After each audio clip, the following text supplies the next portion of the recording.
tonight as we celebrate Randy's life with music.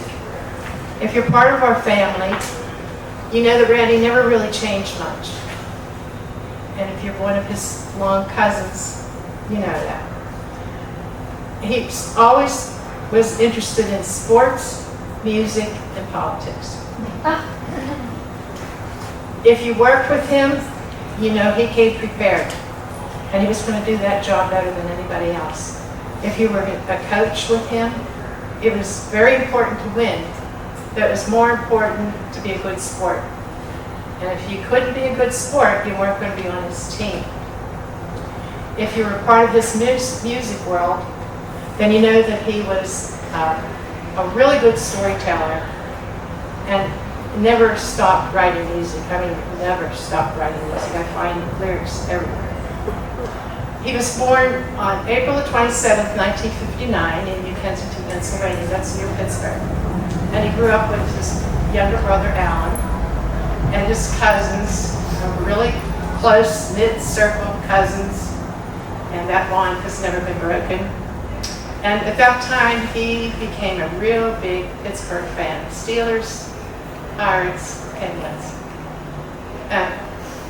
When we moved to Fort Lauderdale in 1972, his father was a policeman. He retired. We moved to Fort Lauderdale. And we weren't there probably 2 days when he met one fellow named David. And David became his friend for life today.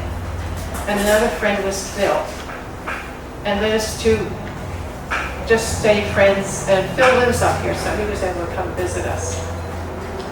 But when we moved to Florida, Randy also became very involved in politics. Now you have to remember he's 12. And he came home one day and he says, "Mama, I want to volunteer. I want to go down, to where my government is running for president, volunteer." And I said, "But you're only 12. I don't think they're going to run to bother you." Well, I was wrong. I said, "Let's call." They said, "Oh no, bring him down." So when other little boys were out riding their bike and playing ball, Randy was silk screening T-shirts and being bussed all over town to wherever he could register people to vote. And believe me, he stayed with his politics to the end. Then he started writing music when he was in junior high. After he graduated from high school, he went to Brown Institute. Brown Institute was for learning to be a TV or a radio announcer. And they also taught you all the background, how to use all the equipment. And he did work at a TV station in Hollywood, Channel 45. It was a small one. It was owned by Sun Records out of Memphis. But if you wanted to see Randy on TV, and he, by the way, he went by Randall James. Randall James. You had to stay up late because he had the late news.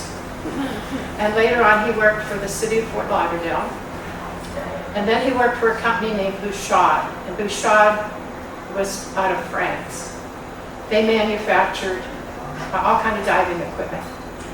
And he would go all over the United States to all these sports shows and, introduce people to their products. He also went once a year to France, to the factory, and also to Switzerland, where they made the diving watches. Then later on, he always had his music, though. No matter where he was working, he always had his bands. And his bands played from like Fort Lauderdale down to Miami Beach, South Beach. And if you see the flyers, you can see all the different places he played. Please take some of the pictures. But he would say, "Mom, are you coming to the show tonight?" Because some of these places were nice, but some of them were real dives. He'd say, "If you're coming to the show tonight, don't use the bathrooms." I knew it was going to be a dive.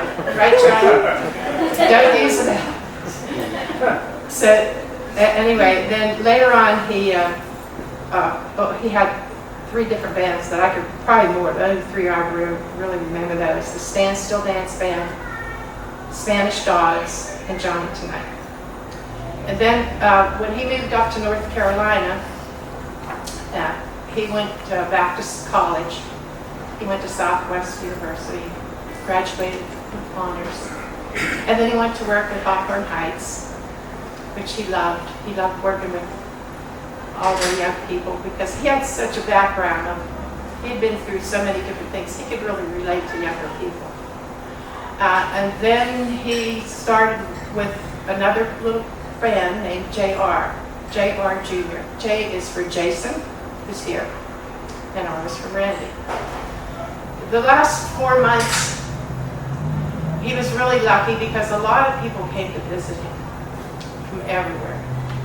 And they would sit and reminisce, talk about all the good times. And it was really good because that's what we should do. We should go visit people while they're with us. And one of the things people would ask him over, what's your wish? What do you want? You know, because he knew his time was running out. And he would just repeat a line from a song that he and Jason wrote. He says, I just want to go down the road in a big black limousine. And you'll hear the song. Well, he got his wish. He was up at Flat Rock. And so from Flat Rock, to bring him back home was an hour and a half. So he was in a black limousine for an hour and a half. And he was covered with his favorite cedar blanket. So he got his last wish. And so now when Jason sings the song, you'll know the line that he told everyone. But thank you all for being here tonight.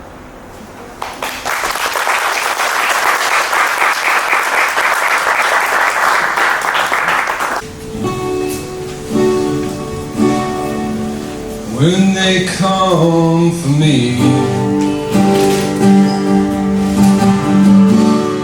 in that black limousine with the headlights on, turning down Tartown Road,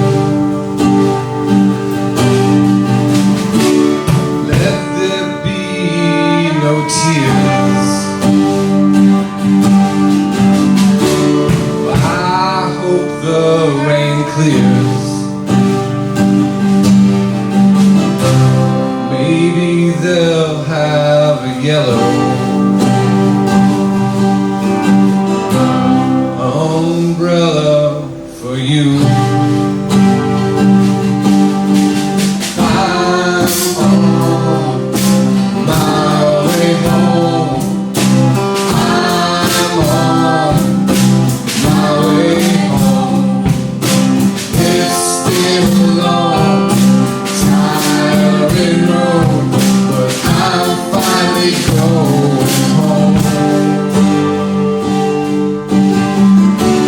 When you look to the sky, know how hard we tried. And every star is a smile that we carried through trials.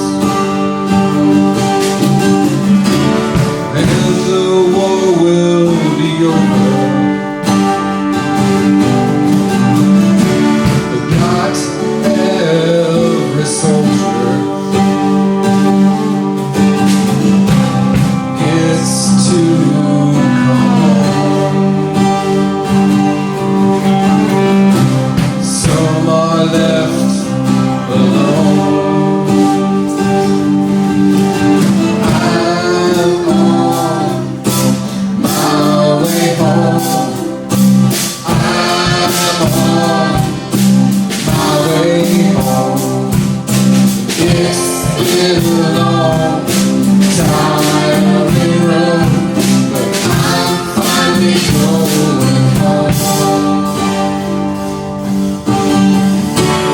It's never the end.